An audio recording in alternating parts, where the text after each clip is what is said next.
हम जो टॉपिक देख रहे हैं वो है विद्युत क्षेत्र से विद्युत विभव। तो विद्युत क्षेत्र से विद्युत विभव देखने के लिए माना कि ये कोई विद्युत क्षेत्र है, ये विद्युत क्षेत्र की बल रेखाएं हैं। हम जानते हैं विद्युत क्षेत्र को हम बल रेखाओं से प्रदर्शित करते हैं। इस विद्युत क्षेत्र में यदि किसी आवेश Q0 को हम इस बिंदु A से लेकर के इस बिंदु B तक लेकर जाना चाहते हैं, तो हम जानते हैं कि विद्युत क्षेत्र में जब हम किसी Q0 आवेश को एक स्थान से दूसरे स्थान पर लेकर जाएंगे तो हमें कुछ ना कुछ कार्य करना पड़ेगा। वही कार्य इन दोनों बिंदुओं के बीच में विभवांतर कहलाएगा। तो यहां से जब हम इसको यहां लेकर के जा रहे हैं तो विद्युत क्षेत्र जो ये लग रहा है ये इस पर एक बल लगाएगा और विद्युत क्षेत्र के कारण जो लगने वाला बल होता है F वो बराबर होता है Q0E। F बराबर QE के बराबर होता है। यह है विद्युत क्षेत्र द्वारा लगाया गया बल F बराबर QE। तो इस बल के विरुद्ध हमें एक बल लगाना पड़ेगा। ये तो इलेक्ट्रिक फोर्स है, FE लिख देता हूं, विद्युत क्षेत्र के कारण लगने वाला बल। तो विद्युत क्षेत्र जैसे इस आवेश पर Q0 बल लगाकर इस आवेश को वहां ले जाने, ऊपर की ओर ले जाने की कोशिश कर रहा है, तो हमको इस आवेश को ऊपर की ओर नहीं जाने देना। हम इस पर बल लगा करके इसको कहां लेके जाएंगे, A से B तक लेकर जाएंगे।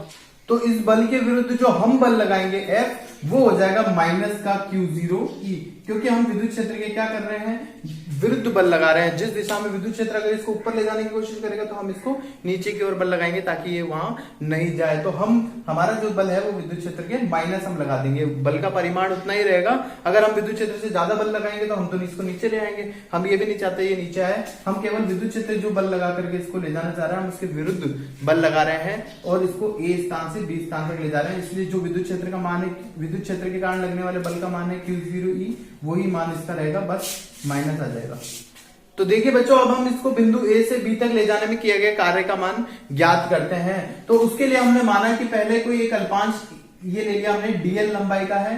इस अल्पांश में हम इस बिंदु से इस बिंदु तक ले जाने में किया गया कार्य ज्ञात करते हैं। तो सबसे पहले इस अल्पांश में जो dl लंबाई का है यहां तक ले जाने में किया गया कार्य कितना होगा, dw। कार्य बराबर हम जानते हैं बल गुणा विस्थापन। तो इस पर आवेश पर Q0 पर जो बल लग रहा है वो है F वेक्टर और गुणा dl, क्योंकि इसको कितनी दूरी तक विस्थापित करा हमने, इसको यहां से ले जाकर के यहां तक जब लेकर गए तो कितना कार्य करना पड़ा वो निकाला। तो dw बराबर आ गया F गुणा dl, अदिश गुणा हो गया, दो सदिशों का। तो जब इस अल्पांश तक dl लंबाई तक ले जाने में किया गया कार्य इतना है, अतः A से B तक लाने में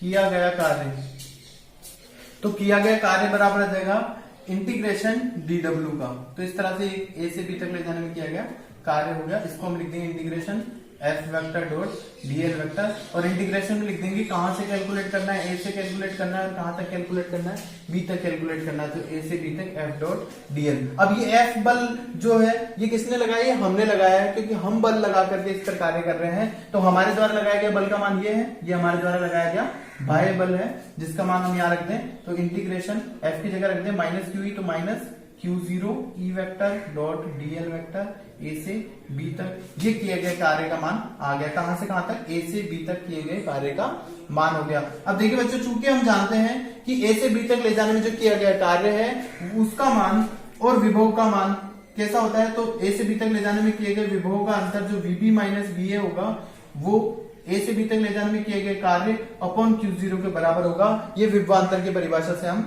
जानते हैं। तो ये हमने किससे लिख दिया, विभवांतर की परिभाषा से। तो विभवांतर की परिभाषा से हम ये जानते हैं, अतः जो विभवांतर होगा VB minus VA equal to WAB का मान तो ये वाला रख दे और अपन किसका भाग लगा दे, Q0 को। तो देखिए यहाँ Q0 से Q0 कट जाएगा, आंसर आ जाएगा माइनस का इंटीग्रेशन A से B तक E vector dot dl vector.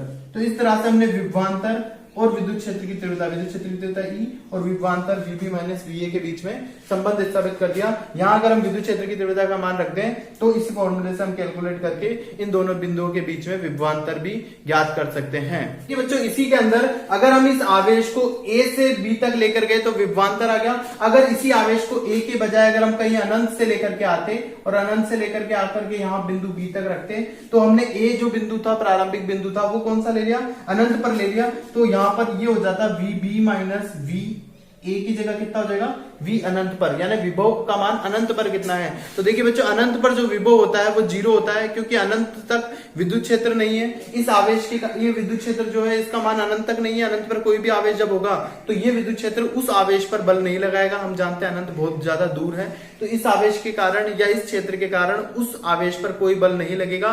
इसलिए उसको जब हम विस्थापित करेंगे तो कोई कार्य भी नहीं करना पड़ेगा, और कार्य नहीं करना पड़ेगा तो वहां विभव भी नहीं होगा। तो और ध्यान रखो, अनंत पर हमेशा विभव 0 होता है। तो v अनंत लिख दिया अभी, तो आगे हम 0 कर देंगे, बराबर इंटीग्रेशन माइनस इंटीग्रेशन a की जगह रख दें अनंत से लेकर b तक e vector dot dl vector. तो ये हमारे पास बदल कर कैसे आ गया, vb बराबर, क्योंकि v इंफिनिटी अनंत पर विभव तो 0 होता है, तो ये vb हो गया, बराबर माइनस का इंटीग्रेशन इंफिनिटी से b तक e vector dot dl vector. इस तरह से बिंदु b पर विभव का मान आ गया, इससे हम याद कर लेंगे। तो अनंत से लाकर बिंदु b तक स्थापित करने में जो किए गए कार्य का मान या विभव का मान होता है वो vb बराबर इसके आ गया।